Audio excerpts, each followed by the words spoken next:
12 রবিউল আউয়ালকে ঈদে মিলাদুন নবী বলা যাবে নাকি যাবে না?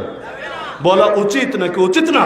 স্পষ্ট কথা। তবে নবীর জন্ম নিয়ে আলোচনা করলে কোনো আপত্তি নাই, নবীর নামে দুরূদ পড়লে কোনো আপত্তি নাই, নবীকে নিয়ে রচিত নাচ শুনলে যদি শিরকি কথা না থাকে, মিউজিক না থাকে, শুনলে কোনো আপত্তি নাই। আল্লাহর নবীর শানে বেশি বেশি দুরূদ পড়লে চলতে ফিরতে উঠতে বসতে খেতে যে কোনো হালতে যদি পড়তে থাকে কোনো আপত্তি নাই। কিন্তু একটা দিনকে ঈদ নামে নামকরণ দিবা নিজের মতো করে, এটা তো কিছুতেই সমর্থন করার সুযোগ নাই। আর দ্বিতীয়ত হাজির নাজিরের আকীদা নিয়ে যে নবী এসে হাজির হবে, চেয়ার একটা খালি রাখো, সবাই মিলে একসঙ্গে খাড়া হয়ে একসঙ্গে সালাত এবং সালাম দিতে থাকো, এই ভণ্ডামি জায়েজ নাই, বরঞ্চ এটা শিরকের দরজা খোলে। মনে থাকবে ইনশাআল্লাহ। তাহলে কতটুকু বৈধ কতটুকু অবৈধ, কতটুকু করণীয় কতটুকু বর্জনীয় আমি কিন্তু স্পষ্টভাবে বলে দিলাম। এখন কেউ যদি বলে কওমি হুজুররা মিলাদ বিরোধী, আর মাথা ফাটিয়ে দেওয়া দরকার, কারণ মিলাদ বিরোধী মানে নবীর জন্ম বিরোধী। নবীর জন্ম বিরোধী আবার কি কথা রে ভাই?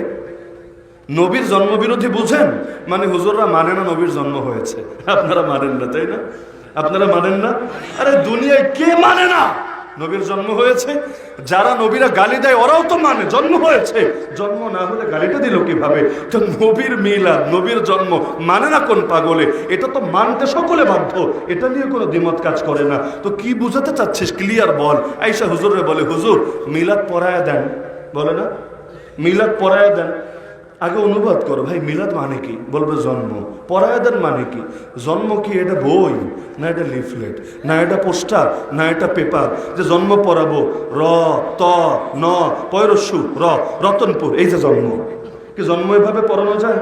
মৃত্যু এভাবে পড়ানো যায়?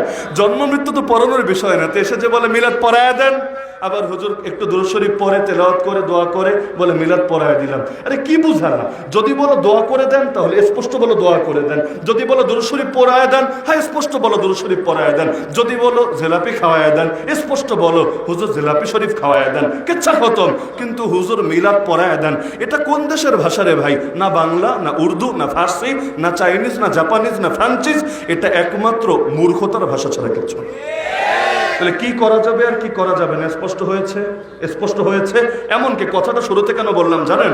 এর উপর যদি আপনাদের কারো যৌক্তিক প্রশ্ন থাকে, যৌক্তিক ঘাটতারামি প্রশ্ন না, যৌক্তিক প্রশ্ন থাকে, আমি বয়ান শেষ করার আগে এখানে পাঠাবেন, ইনশাআল্লাহ জবাব দিয়ে যাব, জবাব না দিয়ে যাব না।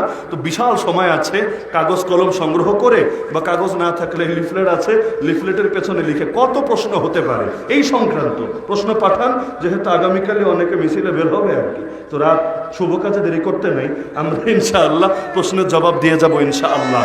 আর যদি এর পক্ষে যুক্তিও নেই, দলিলও নাই, প্রমাণও নাই, তাও করবেন, তাহলে এটারে ঘাউরামি ছাড়া কিছু বলা যায়।